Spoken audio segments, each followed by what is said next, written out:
Welcome back to the deep dive, where we take complex financial, technical, or scientific stacks and just, break down exactly what you need to know. hmm Today, we're diving into a dilemma that I think is familiar to almost every successful long-term investor. It's this modern financial trap. Right. You're holding a high-value, long-term appreciating asset, and in our case, we're talking about Bitcoin, ETC, Yeah. but it's effectively locked capital.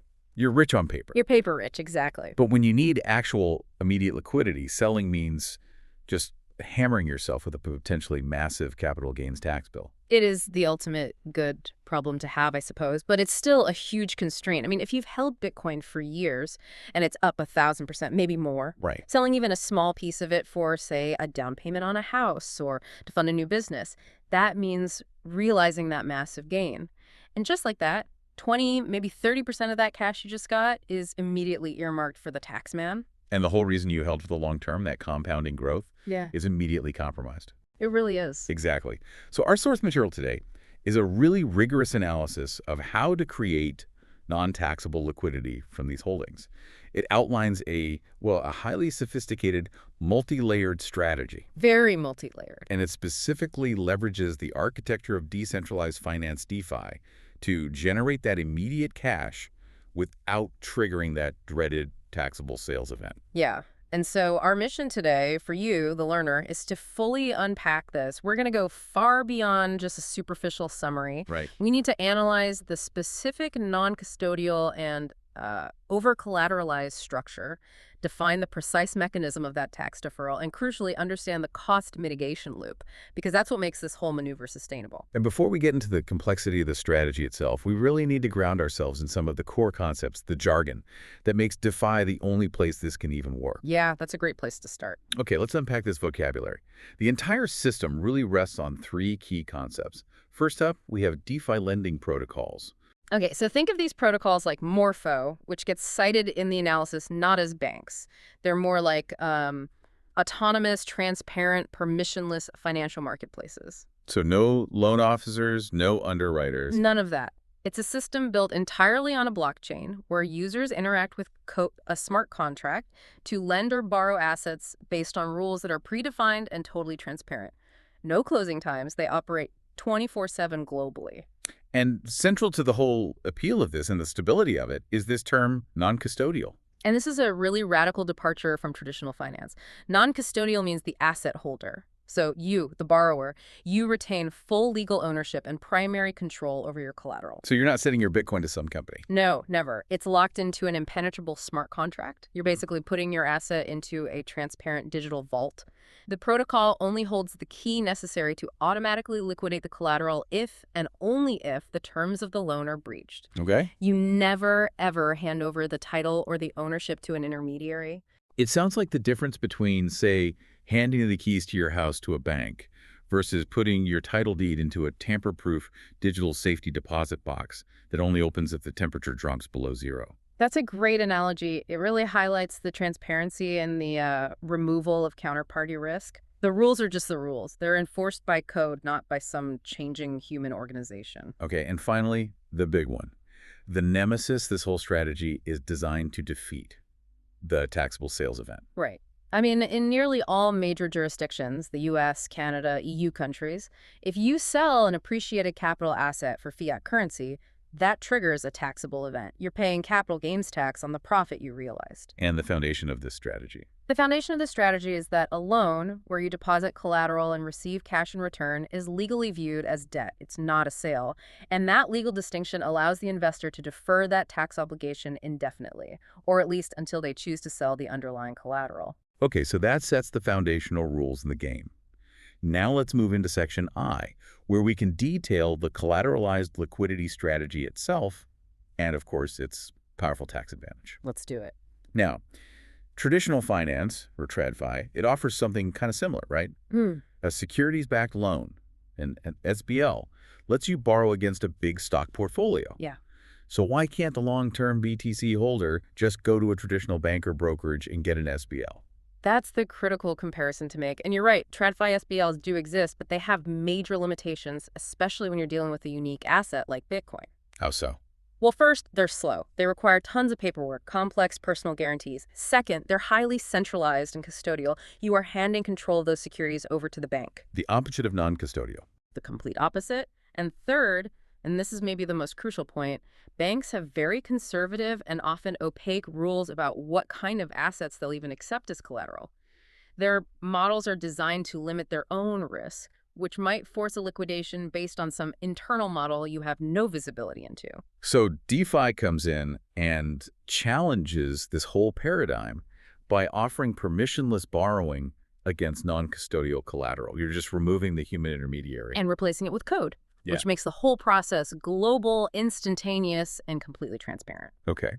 And that's why the primary appeal of this DeFi approach is really twofold. It's tax efficiency, and it's the continuity of exposure. Let's dig into that. Well, the simple legal foundation that a loan is not a sale means that borrowing USDC, which is a stablecoin pegged one-to-one to the US dollar. So it's basically cash. It is functional cash. Borrowing that against your BTC legally defers the capital gains tax. It's that simple. But I have to ask the challenging question here. Isn't this just, kicking the tax can down the road? If Bitcoin keeps appreciating, won't the eventual tax bill be even larger? That's a sharp and an absolutely necessary question. And yes, you're right. The eventual amount of capital gains tax you might pay could be higher if the asset appreciates more. Okay. But the effective cost is dramatically lower, and that's because of the power of compounding. Explain that. Think of it this way. If you sell $100,000 worth of BTC today, you might immediately pay, say, $30,000 in capital gains tax. That $30,000 is gone forever. It's not working for you anymore. Right. But if you borrow the $100,000 today, your original Bitcoin, all of it, continues to work for you. If that BTC grows by 10% next year, you've compounded $10,000 on the value that would have been completely lost to taxes. So the goal isn't necessarily to avoid the tax forever. It's about optimizing the timeline. You're maintaining 100% of your long-term bullish exposure, Right. allowing the full capital stack to compound, while you get the functional liquidity, the cash flow from USDC, for your immediate needs. It is pure financial optimization. You are essentially using debt to leverage time and compounding interest against the tax authorities, and that makes the tax obligation cheaper in real present value terms. Okay, so the strategy, as it's outlined in our source, has to synchronize 3 critical steps for this to work successfully and, maybe more importantly, affordably. Let's frame these as building blocks for the investor. Okay, yeah, building blocks. So the first critical step is the foundation, securing the loan. This is where you deposit the Bitcoin into the smart contract of the DeFi lending protocol. Mm. The protocol, like Morpho, which we mentioned, then lets the borrower draw a loan in a stablecoin, usually USDC. Right, which provides that dollar equivalent purchasing power. And crucially, the amount you borrow is a very, very small fraction of the collateral's value, which is what sets the stage for the next block. Okay, and that second block is the defensive shield, risk mitigation. And this is where the financial engineering gets really rigorous. Because Bitcoin is famously volatile, just depositing collateral at a standard 50 or 60% LTV is dangerously risky. You could get liquidated pretty easily. Very easily. So to avoid a catastrophic liquidation, this strategy demands deliberate, deep over-collateralization, and it uses a specific analytically derived safety buffer. This is what makes it different from a risky trade. This is a stable wealth management tool. And then the final, and I think most ingenious block, which shifts this whole thing from an expensive mechanism to an affordable one, the financial engine, cost arbitrage. Right. So once the stablecoin is borrowed, that $100,000 of liquidity you need, it's not just immediately spent. A portion of it is immediately relents into a secondary yield-bearing and typically lower-risk pool. We'll get into why you'd choose a certain pool later. Yeah, we'll talk about that. But the purpose is crystal clear. The interest you earn from this is designed to directly offset the interest you're paying on the primary loan, and that minimizes the net cost of getting your liquidity. So we have the foundation, which is the loan, the defense, which is the deep collateral, and the engine, the cost offset. Synchronize those 3, and the BTC holder maintains their long-term position, defers tax, and gets their liquidity at a minimal cost. That's the stack. Now we get to what I consider the most intellectually fascinating part of this strategy: how they actually master Bitcoin's volatility. Yes, because the stability of any leveraged loan rests entirely on the loan-to-value, or LTV, ratio. Okay, so let's nail down that definition. LTV is just the borrowed amount divided by the collateral value, right? Exactly. If you use $200,000 worth of Bitcoin to borrow 40,000 in USDC, your LTV is 20%. Simple. Simple. And every DeFi protocol has what's called a liquidation threshold, which is the maximum LTV they'll allow. Often it's around 70 or 80%. And that threshold is the danger zone. That's the danger zone. If the value of your collateral drops to a point where your LTV crosses that line, say 70%, the smart contract immediately and automatically sells your BTC collateral to pay off the debt. Which is the borrower's central risk. It's a forced sale during a market downturn, locking in losses and triggering the very capital gains tax event you were trying to avoid. The exact thing you were trying to avoid. And this strategy recognizes that standard safety margins just are not enough. Staying 10% below the protocol's max LTV, that's fine for normal market conditions. But Bitcoin volatility is anything but normal. Exactly. And here's where it gets really interesting. The deep dives approach demands an aggressively low LTV ratio. It maintains a deep safety buffer that's defined not by some random cushion, but by long-term technical analysis. Specifically, the Bitcoin power loss support model. Correct. And this elevates the strategy from simple borrowing to really sophisticated technical defense.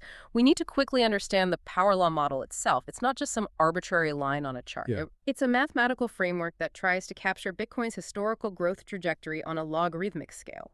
Because BTC's price has historically increased exponentially when you chart it logarithmically, its price action tends to stay within two defined channels, a high resistance channel and a low support channel. In that lower boundary of the channel, the power loss support level, or PPLD, represents the price that Bitcoin has historically never broken below. Never. Not even during the most brutal bear markets. The 2018 crash, the 2020 COVID crash, you name it.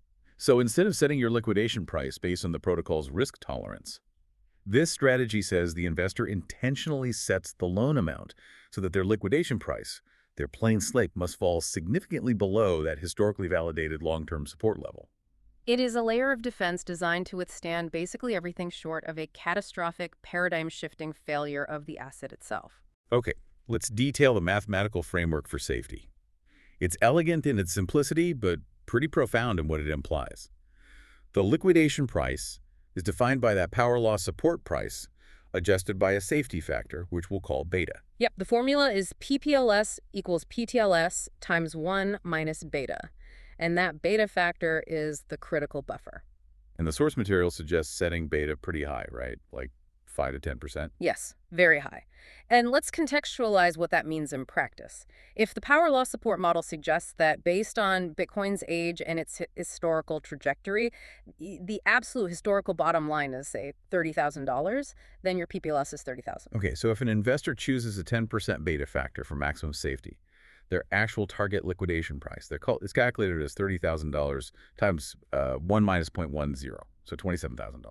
Exactly. Now, if the current market price of BTC is $60,000 and the investor wants their liquidation price to be $27,000, they have to calculate their LTV, so the protocol only liquidates them if the price drops by $33,000. So this results in a massive over-collateralization. A massive one. Yeah. At $60,000, if you have $100,000 in collateral, you might only borrow $20,000. That gives you a 20% LTV, even if the protocol allows 70%. Which means the borrower is sacrificing immediate access to capital for extreme stability. It is the ultimate defensive positioning, and the implication is profound. By maintaining an LTV that is far, far lower than the protocol maximum, the borrower ensures they are protected against typical volatility, deep bear markets, even severe historical corrections. So to trigger liquidation, the BTC price wouldn't just have to crash through that multi-year logarithmic support line. Right. It would then have to drop an additional 5 to 10% beyond that point. Which has never happened. And this transformation is key. A standard leveraged position is high risk.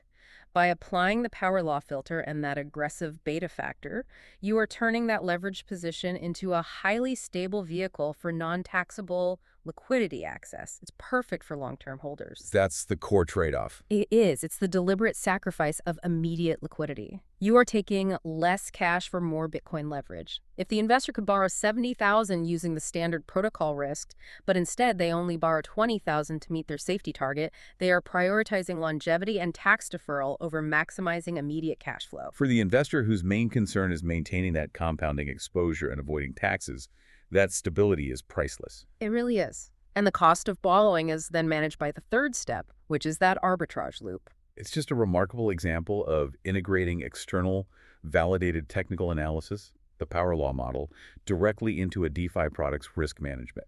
You're using math and history to fight volatility. And that level of analytical rigor is what separates sophisticated DeFi use from just simple speculative trading. We're moving into institutional-grade risk management here. Okay, so our investor has successfully secured their aggressively safe, non-taxable loan of USDC. The liquidity problem is solved. The market risk is mitigated against, well, all historical precedent. Right. But now we have to address the issue of cost. Even a stable, low LTV loan accrues interest, the interest paid, or I paid dollars. And if that interest is too high, the whole maneuver becomes financially unviable long-term. That's absolutely right. And the genius of the third step, that financial engine, is the cost arbitrage loop. This is what transforms the necessary expense of borrowing into a subsidized or, even a near zero cost operation. And the mechanism is relending. Relending. You put the borrowed cash to work for you immediately. Okay, so let's break down the mechanics here. The borrowed stablecoin, the USDC, which is now functional US dollar cash, is sitting in the borrower's digital wallet. Instead of just spending it all immediately, it gets deployed. Exactly. The borrowed USDC is immediately deposited into a secondary yield-bearing pool. And crucially, this secondary pool has to have a different risk profile and often different demand dynamics than the primary lending protocol. The source mentions a Coinbase lending pool as an example. Why that specific choice? Well, because a centralized lending pool that's backed by a major exchange is generally perceived as lower risk than a fully permissionless, leveraged DeFi protocol. So you're arbitraging risk tolerance, essentially. That's a great way to put it. The primary DeFi protocol, like Morpho, offers higher flexibility, permissionless access. But because of its nature, its borrowing rates, the I paid might be higher due to demand for leverage. Right. The secondary pool, like Coinbase, is more rigid, more centralized, which might lower the risk premium on deposits, and that creates a stable yield. So this secondary deployment generates an interest rate earned, the iron earn. And that iron acts as a direct counter to the interest rate paid on the original high collateral loan, the I paid doll. Yeah. It creates this closed, self-sustaining loop designed to minimize the cost of carry. And this brings us to the crucial calculation, the net cost of liquidity. It's just the difference between what you pay and what you earn. Yep. Net cost of liquidity equals I paid minus I earn. Okay, let's run a hypothetical to show the impact of this. Good idea. Let's imagine the borrower needs $100,000 of liquidity. The primary DeFi loan carries an annual percentage rate, the I paid of 6%. Okay? If they simply took the loan and spent the money, their cost would be $6,000 a year. That's a huge drag on their long-term wealth strategy. It could potentially erode the entire benefit of the tax deferral. Absolutely. But by immediately depositing that $100,000 into a secondary pool that yields an annual return and earn 5.5%, their cost calculation fundamentally changes. So their net cost of liquidity drops to 6% minus 5.5%. That's just 0.5%. Just 0.5%. On a $100,000 loan, their effective annual cost is only $500 instead of $6,000. That's a massive transformation. It is. And it's really crucial to understand the objective here. The primary function of this relending isn't necessarily to yield a net profit. Right. I mean, it can sometimes if I earn happens to be higher than I paid. But the true objective is minimization. The goal is to minimize the effective interest rate you're paying for the capital you needed to spend. And that minimization, it achieves the functional equivalent of bonus cash, right? If you save $5,500 in interest payments you would have paid, that money just stays in your pocket. It's effectively subsidizing the debt. And the longer the term of the loan, the more monumental that compounding saving becomes. So why does this arbitrage gap even exist? Well, it exists because the two markets, the permissionless, volatile DeFi borrowing market and the more regulated, stable, centralized stablecoin lending market, they operate with different risk assumptions and different demand curves. And the sophisticated borrower is exploiting that differential. Exactly. They're exploiting it to access capital at a price that's cheaper than virtually any traditional bank would offer, while at the same time deferring the tax consequence of selling their Bitcoin. It's a really beautiful piece of complex financial engineering. It proves that accessing liquidity doesn't have to be punitive or result in immediate tax consequences. Right, provided you're capable of navigating and, importantly, monitoring this multi-protocol DeFi landscape. But that complexity is exactly what leads us into the final segment. The risks. We've established that this strategy is elegant, it's tax efficient, and it's market defensive. But now we have to unpack the uncomfortable truth.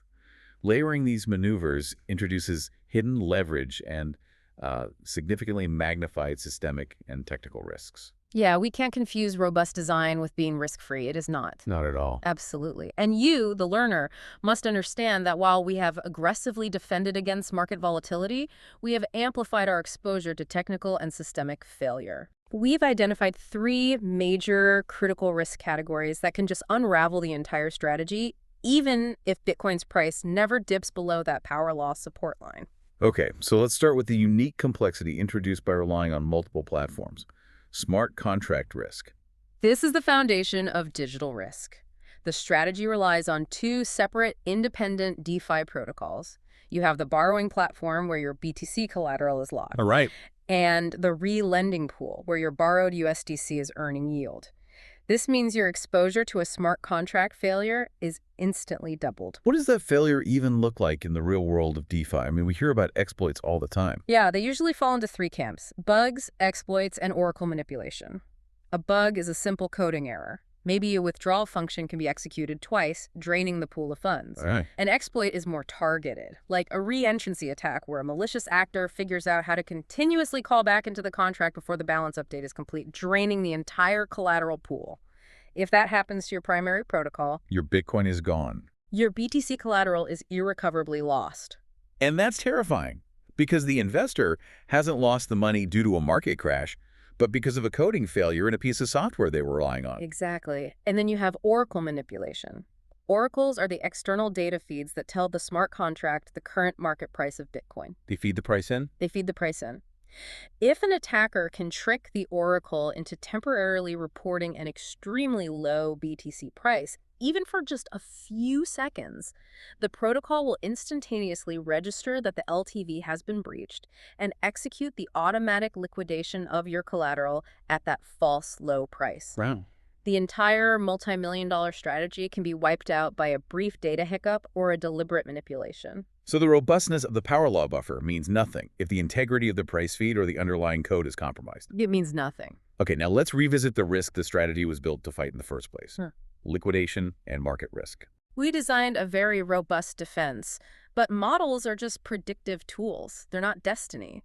The effectiveness of the power law support buffer is entirely predicated on the continued historical validity of that model. So we have to consider the black swan event, the scenario that breaks the model. Yeah, and a black swan in this context is not a routine 30% crypto correction. We're talking about a systemic, high-velocity price crash driven by macro factors. Like what? Like a sudden, globally coordinated regulatory ban on Bitcoin, or maybe a profound failure in the underlying cryptography or the network infrastructure that permanently damages confidence in the asset.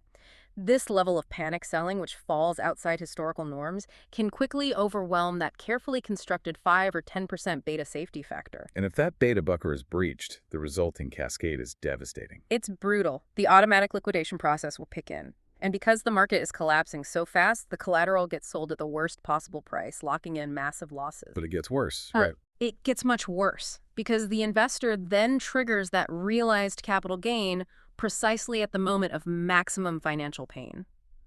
They lose their BTC, they realize the capital gains tax, and they're left with only the cash they initially borrowed, which is now worth far less than the market value of the collateral that was just sold. It's the financial equivalent of being double tapped. You lose the asset, and then you still owe the tax on the phantom gain. Which is why that power law approach is so critical in the first place. It's an acknowledgement that typical market risk is unacceptable, and only protection against really existential risk is sufficient. Okay, finally, let's examine the financial risk that can silently destroy that cost mitigation loop. Interest rate volatility. Yeah, we have to remember, Both the rate you pay, I paid dollar, and the rate you earn, I earn, are dynamic. They're governed by supply and demand in their respective liquidity pools. They change by the minute. And the cost arbitrage loop relies on those two rates staying close together, the 6% paid and the 5.5% earned, to keep that net cost low. Right. And the danger is a sudden, sharp, and unexpected divergence. This is often driven by external events. For instance, imagine a sudden, massive rush of institutional borrowers entering the primary DeFi platform to take out leverage. Okay. This explosion in demand for borrowed stablecoins will cause the borrowing rate, your I paid, to skyrocket. It could go from 6% to 15% overnight. Meanwhile, the lending pool where you're earning, the earn, stays relatively stable. Maybe it only ticks up to 6.5%. Suddenly, your net cost of liquidity has jumped from 0.5% to 8.5%. This shift transforms your loan from a heavily subsidized cost saver into a rapidly accumulating, prohibitively expensive financial drain. Which puts intense pressure on the borrower. Immense pressure. It forces them to rapidly repay the loan, which may require selling their Bitcoin or other assets to avoid these escalating, unpredictable expenses that just destroy the financial benefit of the entire maneuver. So, while the strategy is brilliant in theory, the layered risk means the investor is essentially operating three simultaneous positions. They're monitoring two distinct smart contracts for security, Right. validating the integrity of a long-term technical model, and managing the real-time dynamics of two distinct, volatile interest rate markets. It's high-maintenance finance. Yeah. It demands constant vigilance. It absolutely does. It requires a level of oversight that goes far beyond just checking your portfolio once a month. This is an active financial management strategy. Okay, let's bring this all together. To summarize this entire deep dive, the strategy of creating non-taxable liquidity from highly appreciated Bitcoin holdings using these aggressively over-collateralized DeFi protocols, it really represents a pinnacle of modern decentralized finance. Yeah. It provides a highly efficient solution to that fundamental investor dilemma. How do you access locked capital without incurring capital gains tax? And we've seen that the risk-reward profile is dramatically shifted away from typical speculative leverage. By systematically setting that liquidation price far below established technical support, using the analytical rigor of the power law support line, this strategy minimizes common market risk in favor of extreme systemic stability. It's hedging against volatility using mathematical history. But the strategy demands respect for its complexity. It requires a profound understanding not just of Bitcoin, but of blockchain mechanics, smart contract auditing, and the nuances of decentralized market interest rates. So it's not for everyone. No.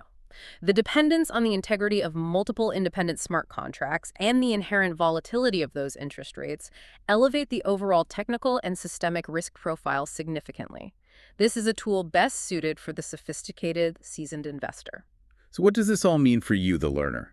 This entire methodology demonstrates how financial innovation in decentralized spaces is moving far beyond simple speculation. Wait, what? It is actively synthesizing advanced technical analysis, like the power law, with core traditional financial goals, like tax planning and sophisticated yield arbitrage.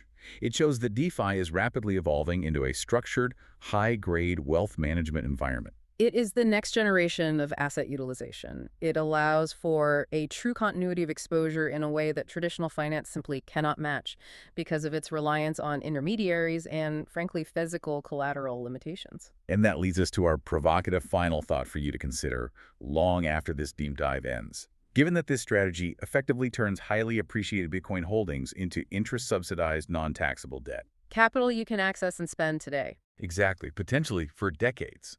How long will it take before governments and regulatory bodies around the world decide a loan secured against a non-custodial decentralized asset must be treated differently than a traditional bank loan?